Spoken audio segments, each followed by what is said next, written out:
Selamat berjumpa di modul 3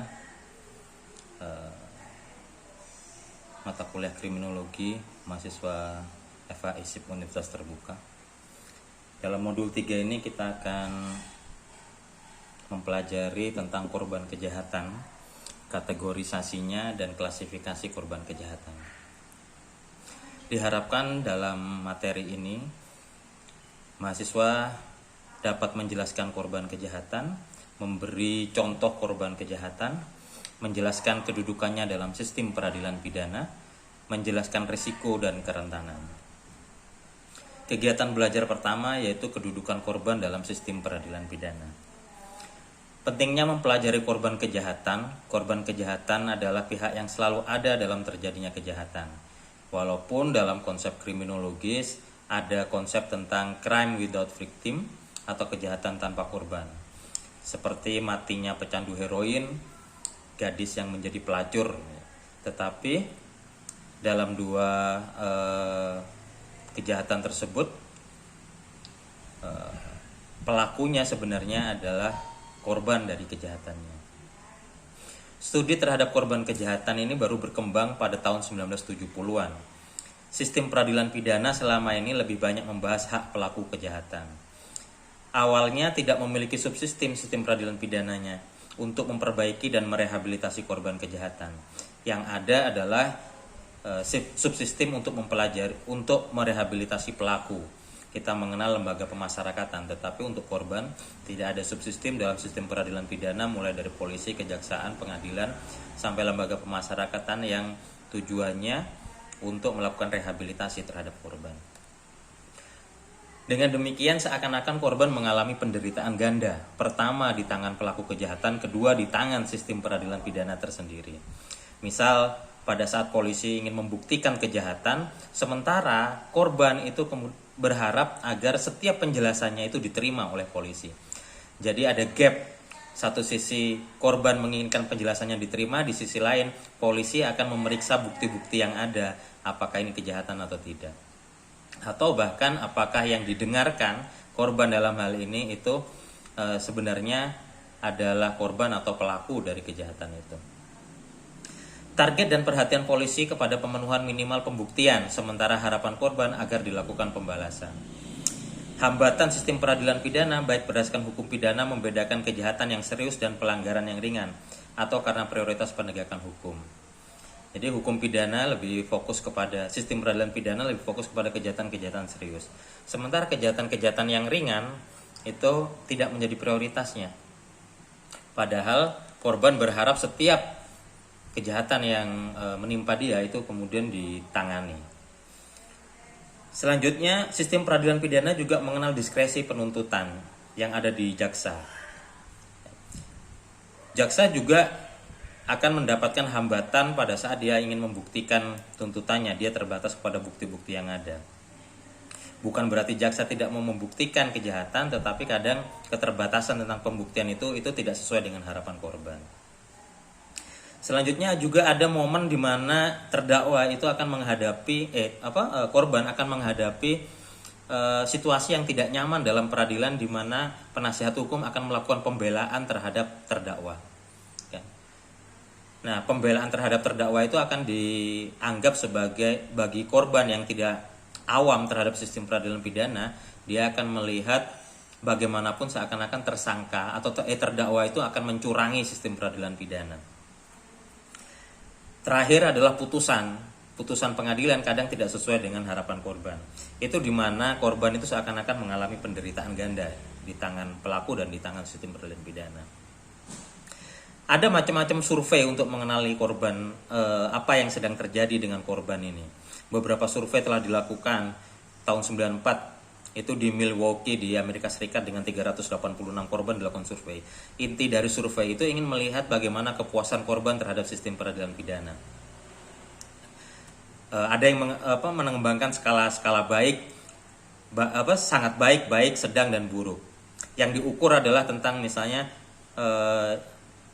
apakah usaha aparat sistem peradilan pidana itu sudah cukup baik atau enggak.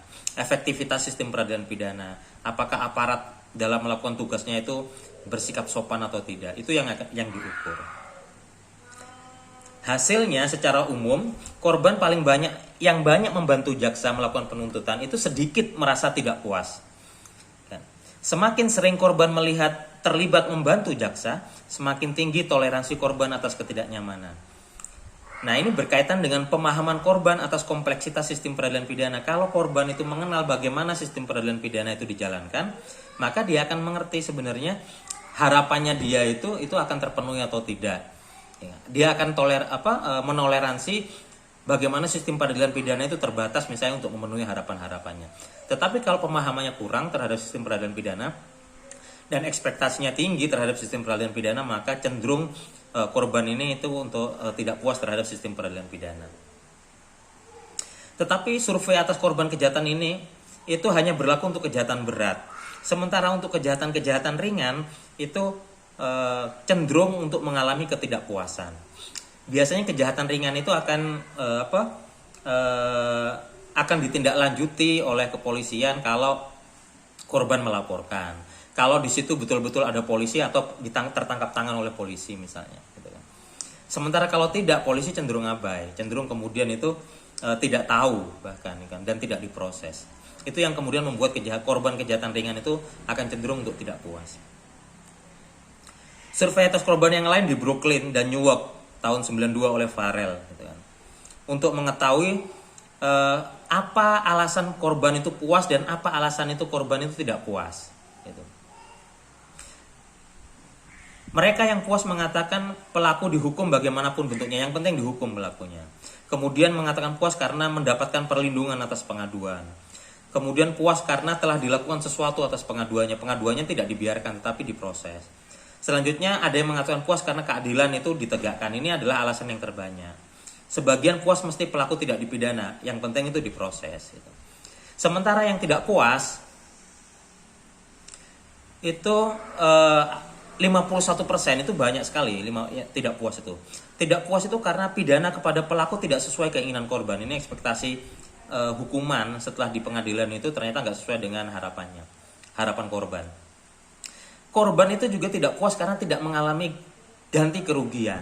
Tentang misalnya luka yang diderita kemudian dia harus ke rumah sakit misalnya, atau kehilangan karena pencurian atau perusakan barang. Kadang hal-hal yang demikian itu kemudian tidak mendapatkan ganti rugi. Ini yang membuat korban itu merasa tidak puas. Atau korban merasa tidak puas karena dengan dilaporkan kepada sistem peradilan pidana dia merasa buang-buang waktu. Habis waktunya dia kan untuk menjadi saksi di tingkat polisi, penyelidikan maupun di pengadilan. Merasa terancam dan tidak terlindungi dari pelaku juga menjadi alasan kenapa kemudian korban menjadi tidak puas kan. Setelah kemudian melaporkan, diproses, pelaku melakukan upaya pembalasan atau ancaman, kekhawatiran terhadap itu, dan atau terjadi hal yang demikian, itulah yang kemudian membuat proses peradilan pidana itu tidak memuaskan korban. Korban juga tidak puas karena tidak diberitahu bagaimana kelanjutan kasusnya.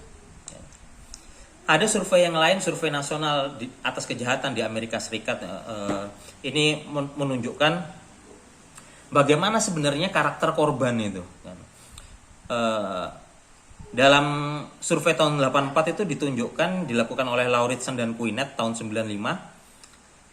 Tahun 95 Lauritsen dan Quinet itu membuktikan bahwa korban penyerangan itu lebih cenderung menjadi percobaan kejahatan, sementara korban pencurian lebih cenderung menjadi korban kejahatan. Jadi kalau penyerangan itu kebanyakan penyerangan itu percobaan, artinya yang belum selesai itu sudah dilerai atau sudah kemudian ditangani atau sudah tertangkap. Tapi kalau pencurian itu lebih banyak kejahatan yang sudah selesai, udah barangnya hilang baru kemudian itu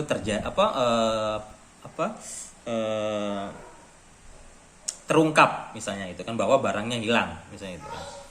Sementara kalau penyerangan tadi itu belum selesai, itu sudah terungkap.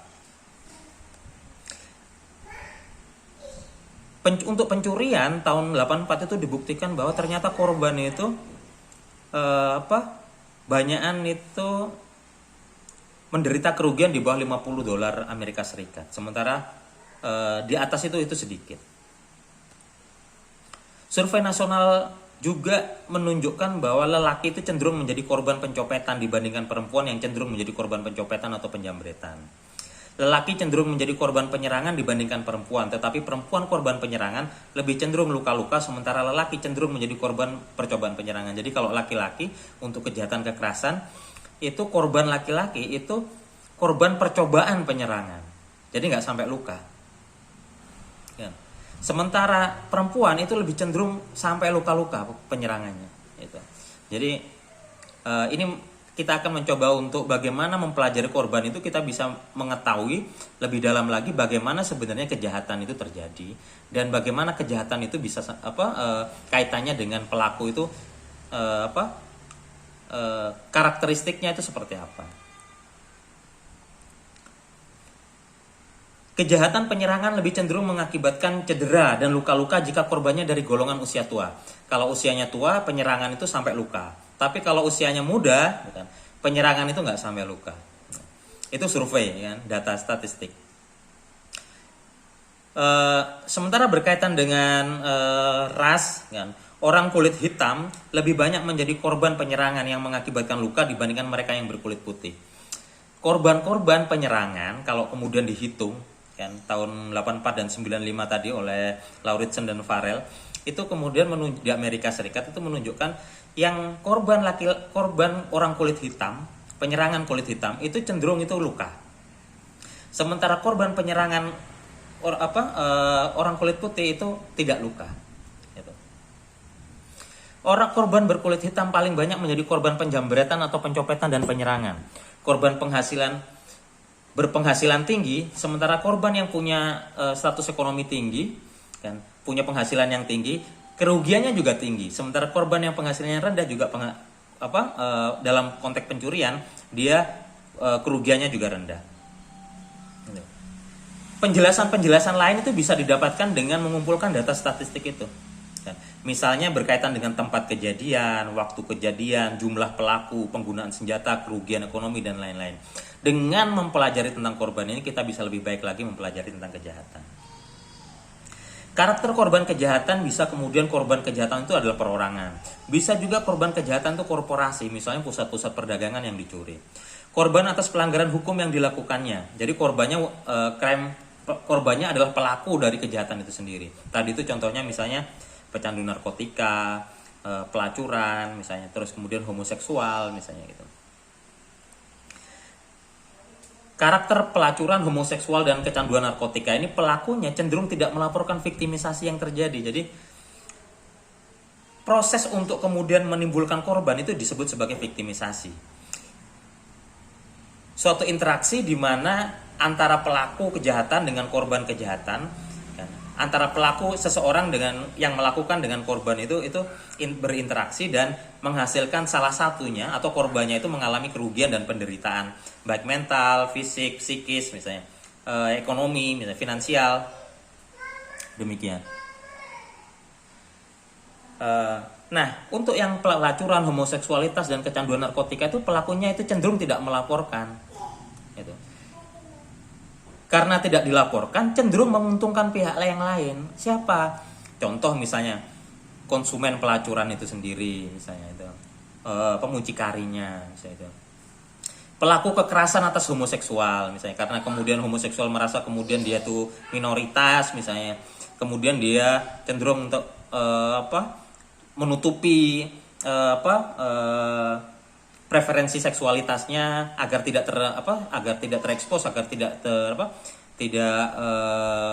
diketahui oleh publik, maka dia tidak melaporkan. Karena dia tidak melaporkan, dia cenderung untuk kemudian menjadi sasaran yang berulang, misalnya demikian.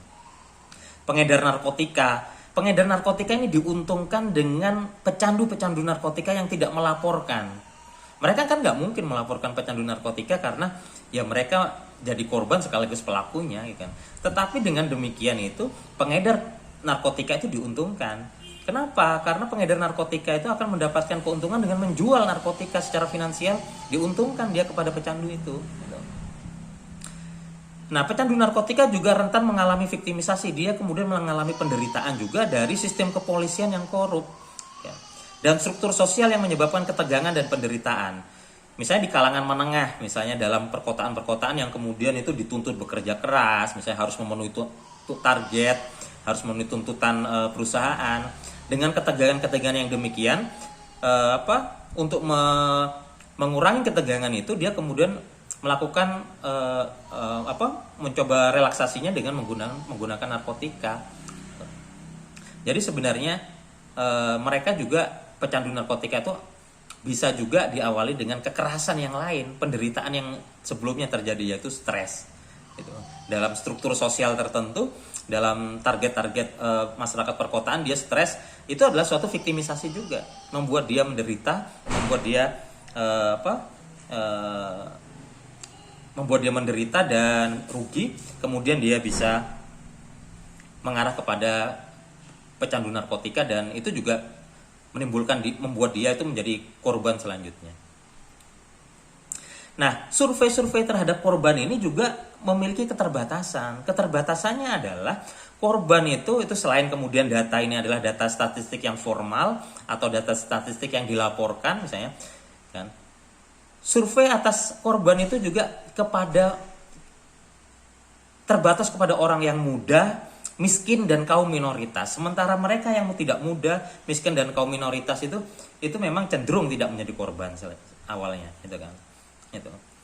Yang menjadi korban itu biasanya itu karena rentan muda, miskin, dan kaum minoritas.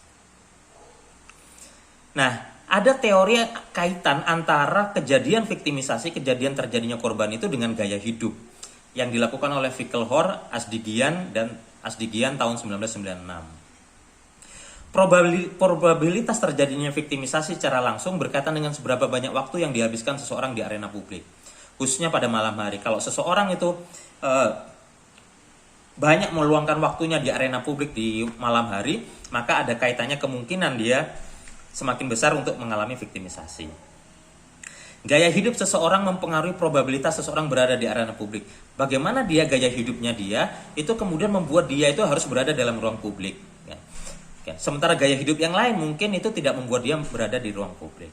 Jadi gaya hidup juga mempengaruhi terjadinya viktimisasi. Mereka yang mempunyai gaya hidup yang sama dan berinteraksi lebih banyak dibandingkan mereka yang tidak. Kalau kita itu cenderung mungkin kita tuh berinteraksi dengan mereka yang gaya hidupnya sama, gitu.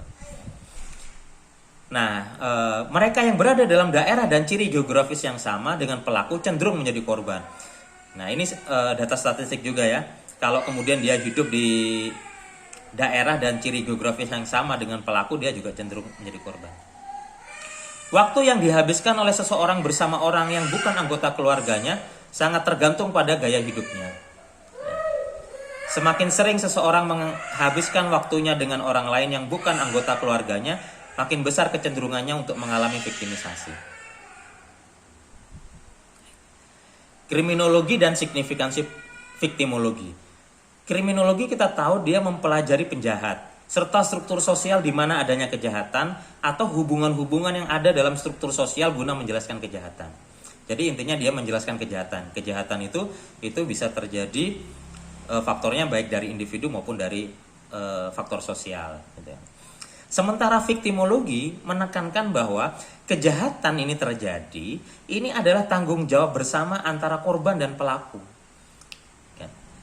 Dalam kejahatan harus dilihat proses sosialnya, interaksi yang terjadi antara korban dan pelaku ini, sehingga kemudian terjadilah korban ini mengalami penderitaan. Bukan pada struktur sosial dan hubungan-hubungan struktur sosialnya. Ini viktimologinya berpikir demikian. Itu. Dengan sudut pandang ini, viktimologi memfokuskan perhatian pada korban dan tanggung jawab korban pada saat sebelum dan selama kejadian untuk mencegah atau mengurangi seriusitas kejahatan. Jadi viktimologi punya pandangan bahwa setiap orang itu punya pilihan masing-masing, dia punya tanggung jawab atas hidupnya, dan dia punya tanggung jawab bagaimana dia itu melindungi dirinya lebih agar kemudian tidak menjadi korban, atau kalaupun tidak menjadi korban itu tidak sampai serius. Itu. Nah, asumsi dasarnya adalah karena manusia mempunyai kontrol terhadap hidupnya dan bertanggung jawab atas apa yang terjadi terhadapnya. Dengan asumsi kontrol demikian itu, maka kejahatan itu terjadi itu seakan-akan itu akan dihindari atau akan dikurangi penderitaannya kalau korban itu bisa mengantisipasi atau bisa kemudian melakukan analisa resiko dari awal.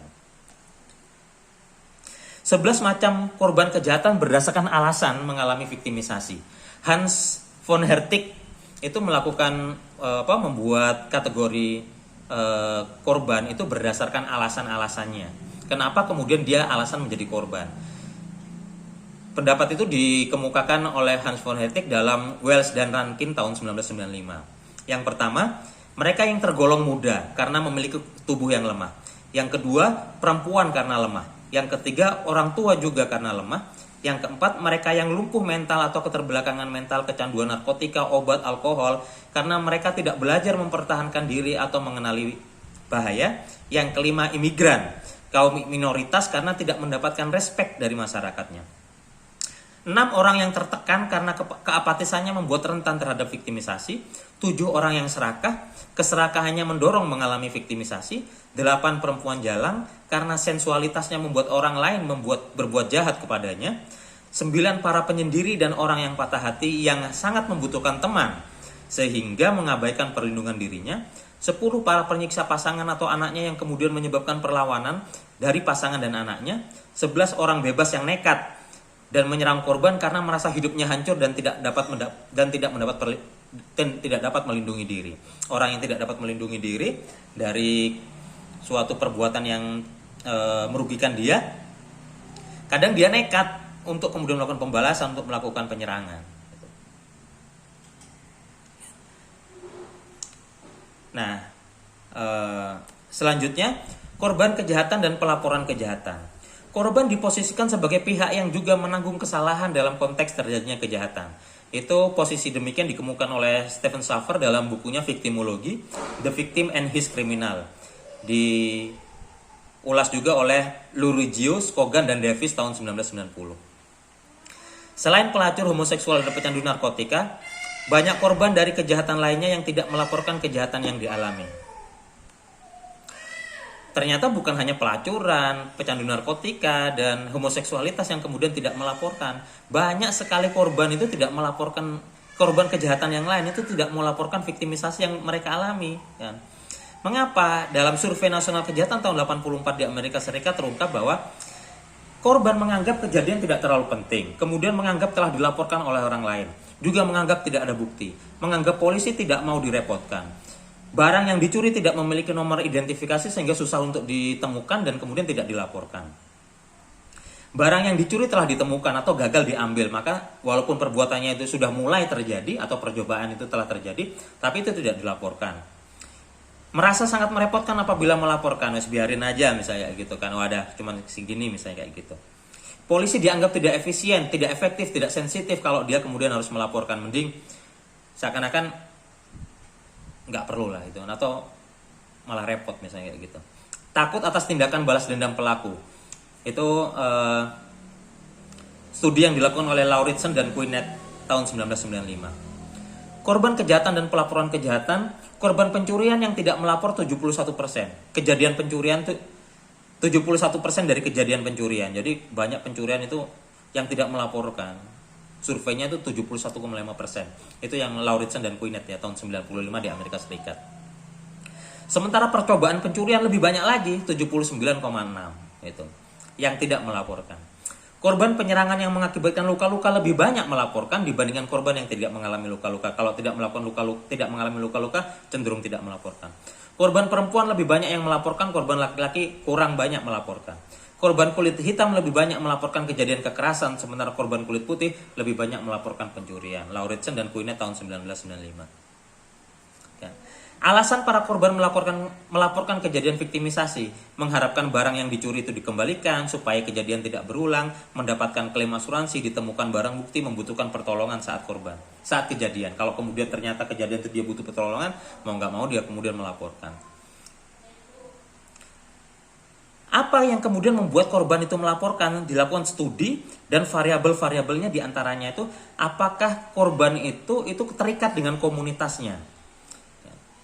Semakin kemudian dia terikat, ya kan, dia tidak apatis terhadap komunitasnya, dia akan melaporkan. Kepercayaan korban bahwa polisi akan menangkap pelaku. Kalau percaya kepada polisi, sistem peradilan pidana, dia akan melaporkan. Tapi kalau dia tidak percaya kepada polisi dan sistem peradilan pidana, dia tidak melaporkan. Sikap positif dan kepercayaan kepada polisi juga kepercayaan pada sistem peradilan pidana itu juga menentukan kenapa itu alasan korban mau melaporkan atau tidak, variabel-variabel tersebut. Krisis pada korban setelah viktimisasi. Jadi setelah viktimisasi terjadi, viktimisasi sekali lagi itu adalah proses terjadinya korban, artinya secara langsung itu ada kejahatan kemudian lahirlah suatu korban, seseorang, misalnya seorang korban. Korban itu mengalami krisis setelah kemudian terjadi viktimisasi itu. Krisisnya dalam bentuk fisik, dia luka misalnya gitu kan, finansial hilang gitu kan, psikologis dia shock misalnya, trauma misalnya. Berat ringannya krisis itu tergantung pada bagian yang diserang dari diri korban. Apakah harta bendanya, apakah tubuhnya misalnya, apakah barang-barang pribadinya yang kemudian dicuri misalnya. Itu kalau misalnya fisiknya dia akan kemudian merasa otoritasnya terganggu, dia kemudian otonominya terganggu, misalnya dia nggak bisa melakukan apa-apa karena dipaksa melakukan ini, kemudian harus diancam misalnya demikian. Dalam mengatasi krisis itu korban itu mengalami 3 fase. Krisis itu bisa berakhir dengan 3 fase. Yang pertama tahap ketidakteraturan awal, periode mengembalikan keseimbangan dan menstabilkan diri. Biasanya dalam hitungan jam atau hari. Ini dalam hitungan jam atau hitungan hari itu korban itu mengalami ketidakteraturan. Biasanya ngapain, biasanya makan, biasanya kemudian melakukan aktivitas apa, dia tidak melakukan aktivitas. Dia shock. Kemudian ada tahap mengingat kejadian sebenarnya apa yang terjadi sama diri saya itu gitu kan. Nah, dalam proses ini kemudian dia bisa kehilangan nafsu makan, dia sulit tidur, dia tidak dapat berkonsentrasi saat kerja, tekanan darah tidak stabil, dan pada saat dia berhasil memahami apa yang terjadi, dia konflik emosi. Dia mengalami konflik emosi, seakan-akan aku diperlakukan demikian, misalnya kayak gitu. Tahap yang ketiga adalah tahap di mana mereka sudah kehilangan rasa takut berkurang, sedihnya berkurang, mengasihani diri sendirinya berkurang, rasa bersalahnya berkurang, marahnya berkurang, dan kemudian sampai hilang. Itu kemudian dia bisa kembali lagi seperti normal. Viktimisasi dan perilaku korban. Viktimisasi menyebabkan perubahan perilaku korban. Meski tidak terjadi di semua kelompok, korban wanita dewasa seringkali berubah gaya hidupnya dan sangat merasa khawatir dibandingkan korban lainnya. Sebagian orang memiliki peran korban. Jadi sebagian orang dalam struktur masyarakat tertentu, dia kemudian merasa bahwa dia itu ia adalah korban. Artinya dari awal dia kemudian bersikap memang sebagai korban, dia siap-siap memang gitu. Dia adalah orang yang dalam masyarakatnya akan selalu menjadi korban, akan kemudian dibully, akan kemudian misalnya mendapatkan perlakuan kekerasan. Dia merasa juga menjadi orang yang akan selalu diperas misalnya secara finansial misalnya itu. Mereka yang kemudian memiliki persepsi sebagai peran korban ini itu sebenarnya orang-orang yang lemah dan berstatus rendah dalam masyarakat, dan mereka ini lebih cenderung prepare terhadap kejahatan. Dia nggak cenderung tidak trauma yang dialaminya itu bisa diantisipasi, atau kemudian dia siap-siap terhadap trauma itu sehingga tidak terlalu tinggi tingkat traumanya. Nah, dengan adanya pandangan terhadap kejahatan itu, orang itu kemudian, masyarakat itu kemudian mengembangkan apakah saya atau anggota masyarakatnya itu berisiko menjadi korban atau tidak. Dan resiko menjadi korban atau tidak, pandangan resiko menjadi korban atau tidak itu membuat dia itu mengembangkan apa yang disebut sebagai fear of crime, ketakutan terhadap kejahatan. Nah, ketakutan terhadap kejahatan, dia akan mengubah perilakunya agar kemudian dia menghindari dari kejahatan itu. Nah, meluasnya kejahatan ini, meluasnya viktimisasi korban-korban ini, itu mendorong munculnya undang-undang tentang hak korban, sebagaimana undang-undang dasar meliputi pelaku kejahatan. Hak korban menurut Reif itu, korban itu berhak diutuhkan kembali. Korban harus dianggap sebagai korban oleh sistem peradilan pidana dan bukan sebagai saksi. Korban berhak segera mendapatkan bantuan finansial, medis, dan hukum. Korban berhak mendapatkan perlindungan dari polisi, jaksa terhadap ancaman, pemaksaan, atau bujukan yang tidak layak. Korban mendapatkan semua hak tersangka pelaku, termasuk hak untuk diam dan hak untuk diwakili kesepakatan plea bargaining. Korban berhak segera mendapatkan kembali barang-barang yang disita polisi. Korban secara legal berhak menahan petugas polisi karena yang mengabaikannya dan yang melakukan kesalahan dalam melakukan penilaian.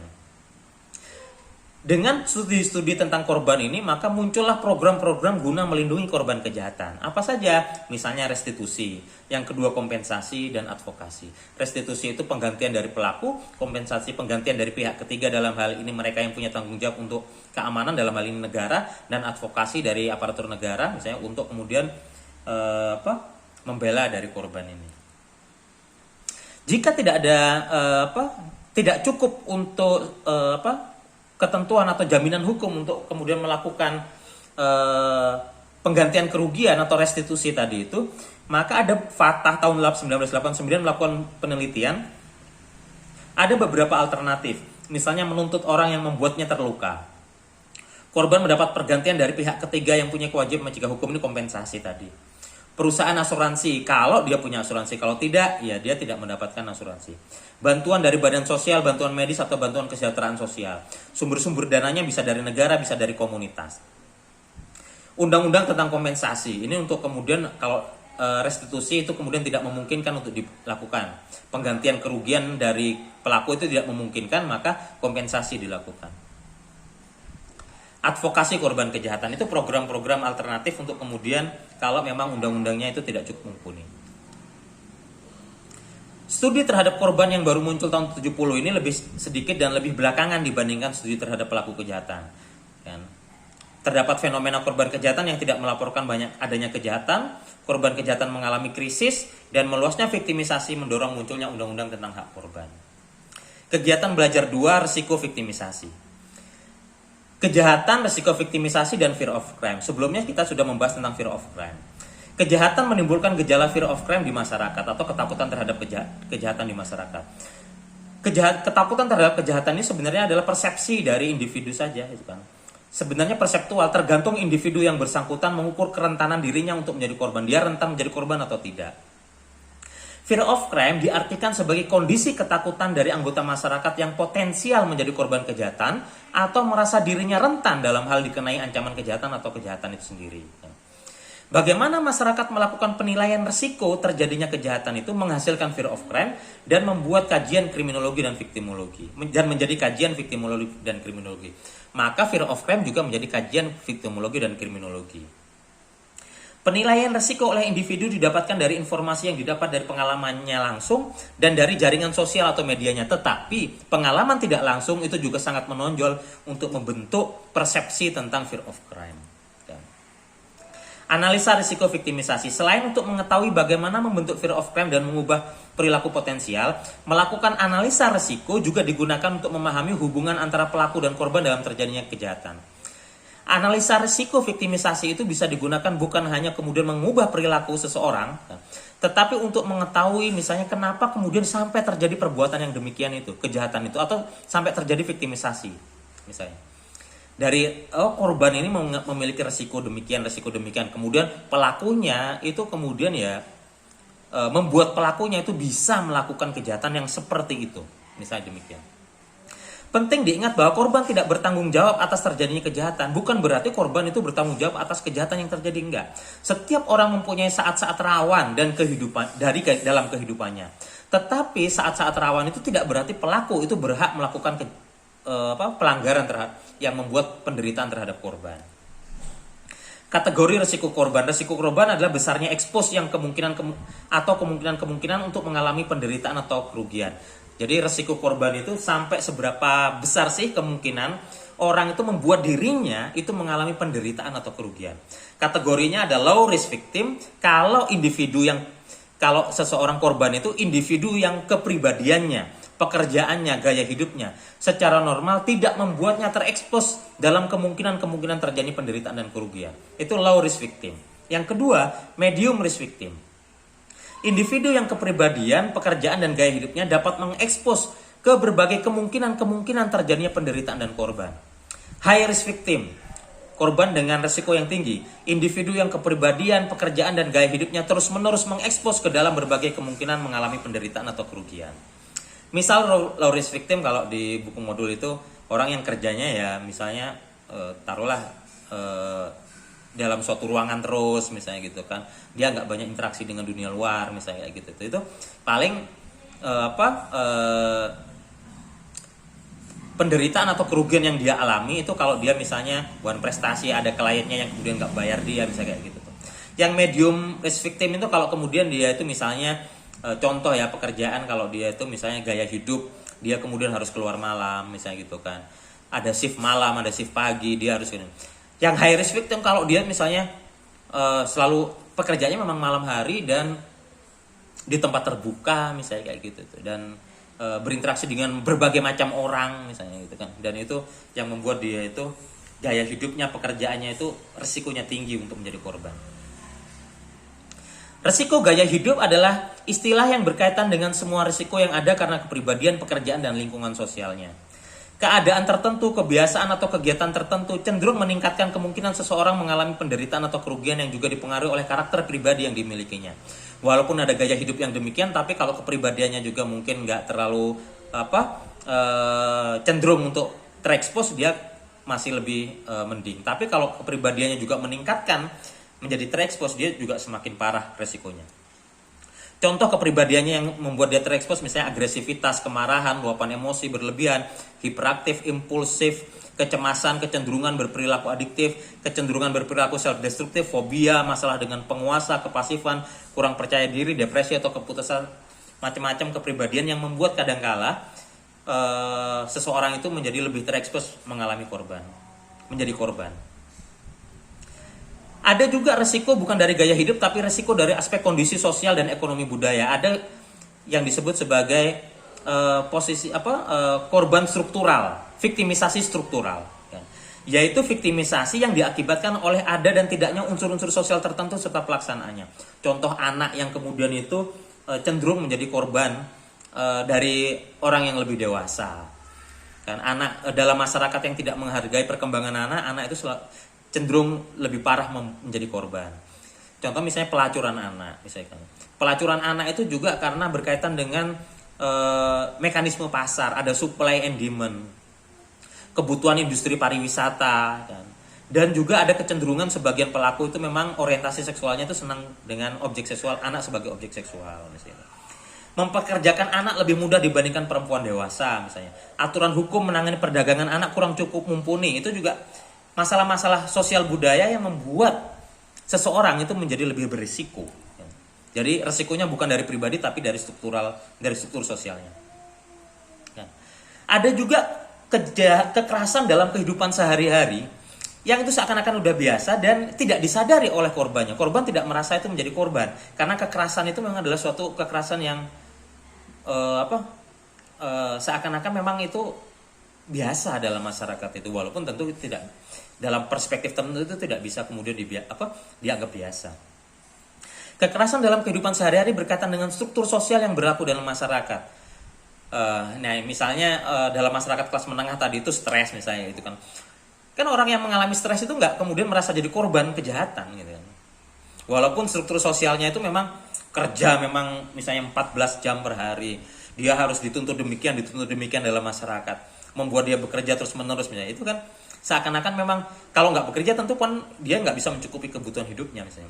Nah itu struktur sosial masyarakat perkotaan demikian itu cenderung membuat stres ya.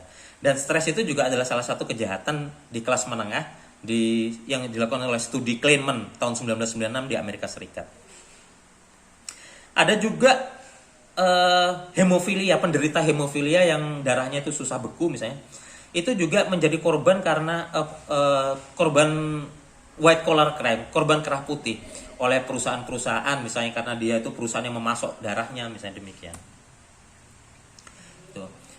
Kekerasan dalam kehidupan sehari-hari juga terjadi dalam pengalaman kolektif dan subjektivitas pengalaman pribadi. Kekuasaan politik dan ekonomi dalam skala besar, misalnya di tingkat nasional, kekuasaan politik nasional dan nasional, ekonomi di nasional kemudian membuat tekanan di daerah. Kekuatan untuk menerjang tekanan-tekanan konteks lokal di daerah itu menguasai hubungan kekuasaan lokal untuk membuat kelas-kelas tertentu itu menjadi korbannya. Udah seakan-akan kalau sudah keinginan pusat misalnya itu kemudian direspon di daerah, itu di daerah itu mengalami mekanisme proses di mana pasti ada pihak-pihak tertentu yang akan dikorbankan. Dalam struktur sosial yang kompleks, penyimpangan-penyimpangan dapat terjadi tanpa mendapatkan reaksi. Hal-hal kayak gini tuh susah mendapatkan reaksi. Karena white collar crime, kekerasan sehari-hari, kekerasan yang kolektif yang demikian itu susah mendapatkan reaksi. Karena apa? Karena ketidakpedulian dari institusi, dari aparat negara misalnya itu kan. Dan orang-orang yang berpotensi memberikan reaksi itu juga seakan-akan itu nggak peduli. Kan? Atau dianggap biasa. Tidak terdapat motivasi yang kuat untuk memberikan reaksi terhadap penyimpangan-penyimpangan, kecuali jika orang yang berpotensi untuk memberikan reaksi itu adalah korbannya dari penyimpangan tersebut. Baik, demikian kita ketemu lagi dalam pertemuan yang akan datang. Jangan lupa subscribe channel YouTube ini agar kita bisa ketemu di sesi-sesi selanjutnya. Selamat siang, salam Tuton.